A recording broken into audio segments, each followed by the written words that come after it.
ஃபைனலாக ஹோண்டாவோட 125cc classic model பார்த்தீங்கன்னா launch வந்து அனௌன்ஸ் பண்ணியிருக்காங்க.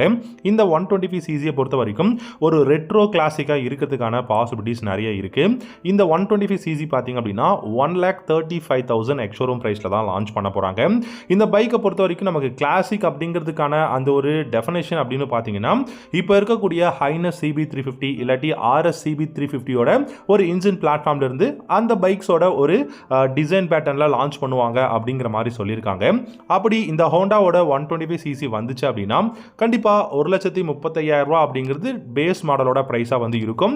நல்ல இன்ஜின் பிளாட்ஃபார்ம் அப்படிங்கிறதுனால நமக்கு 125cc இருந்தாலும் கண்டிப்பாக உங்களுக்கு பார்த்தீங்கன்னா 100cc அப்படிங்கிறத தாண்டி உங்களுக்கு வந்து அதோட இன்ஜின் பர்ஃபார்மன்ஸ் அப்படிங்கிறது வந்து ரொம்பவே பெட்டராக இருக்கும். ஏன்னா 100cc அப்படின்னு சொன்னேன் அப்படின்னா 125cc அப்படிங்கும் போது பார்த்தீங்கன்னா நமக்கு 5 ஸ்பீட் கியர் பாக்ஸ் வந்து கண்டிப்பாக கொடுப்பாங்க. பட் இந்த பைக்கை பொறுத்த வரைக்கும் 6 ஸ்பீட் கியர் பாக்ஸ் வந்து கொடுக்கறதுக்கு சான்சஸ் இருக்குது. ஸோ 100cc அப்படிங்கும்போது நமக்கு அதோட இன்ஜினோட பவரே பார்த்தீங்கன்னா பிலோ 10 ஹார்ஸ் பவர் இல்லாட்டி பிலோ 10 நியூட்டன் டார்க் அப்படிங்கிற மாதிரி தான் இருக்கும். பட் இந்த 125cc டெஃபினட்டாக ஓரளவுக்கு சுமாரான ஒரு பைக்காவது இருக்கும் அப்படிங்கிறது தான் ஹோண்டாவோட ஒரு ஸ்டேட்மெண்ட்டாக இருக்குது. இந்த பைக் மைலேஜ் ஓரியன்டா அப்படின்னு கேட்டிங்கன்னா அதுவும் கிடையாது. ஒரு 35லிருந்து 40 km தான் மைலேஜும் கொடுக்க முடியும். பட் இந்த பைக்கில் டெக்னாலஜி கான்ஃபிகரேஷன் வந்து கொடுக்க போகிறாங்க. Telescopic forks, mono shock suspensions, அதுக்கப்புறம் பார்த்தீங்கன்னா 12 liters of fuel tank capacity, digital instrument cluster, Bluetooth connection, LED headlamp, ஃப்ளாட்டான நமக்கு வந்து ஒரு டக் அண்ட் ரோல் சீட் வந்து கொடுக்க போகிறாங்க, U shape grab rails. So இந்த மாதிரியான ஒரு பெஸ்ட்டான கான்ஃபிகரேஷனில் ஹோண்டா 125cc கிளாசிக் பைக்கை வந்து லான்ச் பண்ண போகிறாங்க. என்ன தான் பெஸ்ட்டான கான்ஃபிகரேஷன் இருந்தாலும் பில்டு குவாலிட்டி அப்படிங்கிறது ஒன்று இருக்குது. இன்ஜின் பர்ஃபார்மன்ஸ் கண்டிப்பாக பெஸ்ட்டாக இருக்கும் ஹோண்டாவை பொறுத்த வரைக்கும். ஹோண்டாவில் நமக்கு பில்டு குவாலிட்டியும் நல்லா கொடுத்தாங்க அப்படின்னா இந்த ஒரு 125cc கிளாசிக் மாடல் டெஃபினட்டாக ஒரு ஒன் ஆஃப் தி பெஸ்ட் பைக்காக இருக்கும். இன்ஜின் கான்ஃபிகரேஷன் பார்த்தீங்கன்னா 124.5cc சிங்கிள் சிலிண்டர் ஏர் கூல்ட் இன்ஜின் தான் கொடுக்க போகிறாங்க. இந்த பைக்கில் 6 ஸ்பீட் கியர் பாக்ஸ் வரும் அப்படிங்கிறது நிறைய பேர் சொல்லியிருக்காங்க. பட் எக்ஸ்பர்ட்ஸ் என்ன சொல்கிறாங்கன்னா 5 ஸ்பீட் கியர் பாக்ஸ் தான் வரதுக்கான பாசிபிலிட்டிஸ் இருக்குது அப்படிங்கிறத சொல்லியிருக்காங்க. கண்டிப்பாக ஸ்லைட்ஸில் இங்கே எக்ஸாஸ்டாக இருக்கட்டும், இந்த பைக்கோட டைமென்ஷன்ஸ் எல்லாமே உங்களுக்கு மோர் ஆர் லெஸ் ஹைனஸ் CB350யோட ஒரு அந்த ஒரு டைமென்ஷனோட ஈக்குவலாக இருக்கும் அப்படிங்கிற மாதிரி தான் இருக்குது. இந்த பைக்கில் ப்ளூடூத் கனெக்ஷனும் இருக்கிறதுனால கண்டிப்பாக மியூசிக் வந்து நம்மளால் வந்து ஆக்சஸ் பண்ணிக்க முடியும். நோட்டிஃபிகேஷன்ஸ் வந்து எல்லாருமே நம்மளால் வந்து பார்த்துக்க முடியும் அப்படிங்கிறதான் சொல்லியிருக்காங்க.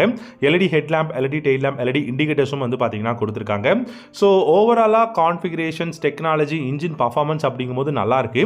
ஹார்ஸ் பவர் அண்ட் டார்க் எவ்வளோ கொடுக்க போகிறாங்க? 13 ஹார்ஸ் பவர் வரப்போகுதா, இல்லாட்டி வந்து நமக்கு நியூட்டன் டார்க்கில் வந்து இன்க்ரீஸ் பண்ண போகிறாங்களா அப்படிங்கிறத நம்ம வெயிட் பண்ணி பார்க்கலாம். ஏன்னா ஹார்ஸ் பவர் வந்து அதிகமாக இருக்காது, கம்மியாக இருக்கும். இனிஷியலாக வந்து உங்களுக்கு பிக்கப் அப்படிங்கிறது பெருசாக இருக்குது. பட் இது 125cc நமக்கு டாப் எண்ட் வேரியண்ட்டில் வந்து எந்த அளவுக்கு பர்ஃபார்மன்ஸ் இருக்குமோ அந்த மாதிரி உங்களுக்கு கண்டிப்பாக 125cc நல்ல ஒரு பர்ஃபார்மன்ஸையும் எதிர்பார்க்கலாம் அப்படிங்கிற மாதிரி தான் சொல்லியிருக்காங்க. கிக் ஸ்டார்ட் இருக்கிறதுக்கான பாசிபிலிட்டிஸ் இருக்குங்க. ஏன்னா இந்த 125cc பொறுத்த வரைக்கும் ஒரு ரெட்ரோ ஸ்டைல், ஒரு விண்டேஜ் மோட்டார் சைக்கிள் மாதிரி தான் லான்ச் பண்ணுறதுக்கான அந்த ஒரு பிளான் வந்து ஹோண்டா வச்சுருக்காங்க. ஸோ அப்படி இருக்கும்போது ஹோண்டாவோட அப்கமிங் 125 கிளாசிக் மாடலில் நிறைய நியூ விஷயங்களை நாம் வந்து எதிர்பார்க்கலாம். அது டிசைன்லேயாக இருக்கலாம், இல்லை இன்ஜின் பிளாட்ஃபார்ம்லேயாக இருக்கலாம், இல்லாட்டி வந்து அந்த பைக்கோட கான்ஃபிகரேஷன்லேயே இருக்கலாம். இந்த மாதிரி நிறைய விஷயங்கள் இருக்குது. But as soon as possible Honda வந்து ஒரு நல்ல பெஸ்ட்டான retro style motor cycle launch பண்ண போகிறாங்க. இன்ஜினோட அந்த பவர் அண்ட் டார்க் பார்த்தீங்கன்னா என்னை பொறுத்த வரைக்கும் 13 ஹார்ஸ் வரும், 13.5 நியூட்டன் டார்க்கும் வந்து ப்ரொடியூஸ் பண்ண முடியும் அப்படிங்கிற மாதிரி தான் சொல்லியிருக்காங்க. ஏன்னா telescopic forks, mono shock suspensions, ஃப்ளாட்டான சீட் இருக்குது. அண்ட் உங்களுக்கு வந்து இது 125ங்கிறதுனால கண்டிப்பாக இனிஷியல் பிக்கப் வந்து பெருசாக இருக்காது. ஆனால் டாப் எண்ட் வந்து பார்த்தீங்கன்னா 110க்கும் மேலே பார் வந்து அதாவது டாப் ஸ்பீட் வந்து போக முடியும். ஸோ நல்லா கம்ஃபர்டபுளும் இருக்கும். டெய்லியும் உங்களால் வந்து இந்த பைக்கை யூஸ் பண்ண முடியும். ஒரு டெய்லி கம்யூட்டராக தான் இந்த பைக்கும் வந்து லான்ச் பண்ண போகிறாங்க. ஸோ ஓவராலாக பார்த்தீங்கன்னா Honda one of the best 125cc பைக்கை இந்தியாவில் கூடிய சீக்கிரம் ஒரு நல்ல ப்ரைஸில் லான்ச் பண்ண போகிறோம் அப்படிங்கிறத சொல்லியிருக்காங்க. ஸோ உங்களுக்கு இந்த வீடியோவில் ஏதாவது டவுட் இருந்தது அப்படின்னா வீடியோவோட காமெண்ட் செக்ஷனில் காமெண்ட் பண்ணுங்கள். வேறு ஏதாவது பைக்கை பற்றி உங்களுக்கு தெரிஞ்சுக்கணும் அப்படின்னா எல்லாத்தையுமே நம்ம சேனலோட காமெண்ட் செக்ஷனில் காமெண்ட் பண்ணுங்கள். டெஃபினட்டாக முடிஞ்ச வரைக்கும் எல்லாருடைய காமெண்ட்ஸுக்கும் ரிப்ளை பண்ணுறேன். இதுக்கப்புறமா நம்ம சேனலில் நிறைய நியூ வீடியோஸ் வரப்போகுது. செக் அவுட் பண்ணி பாருங்கள். தேங்க்யூ ஸோ மச் ஃபார் வாட்சிங்.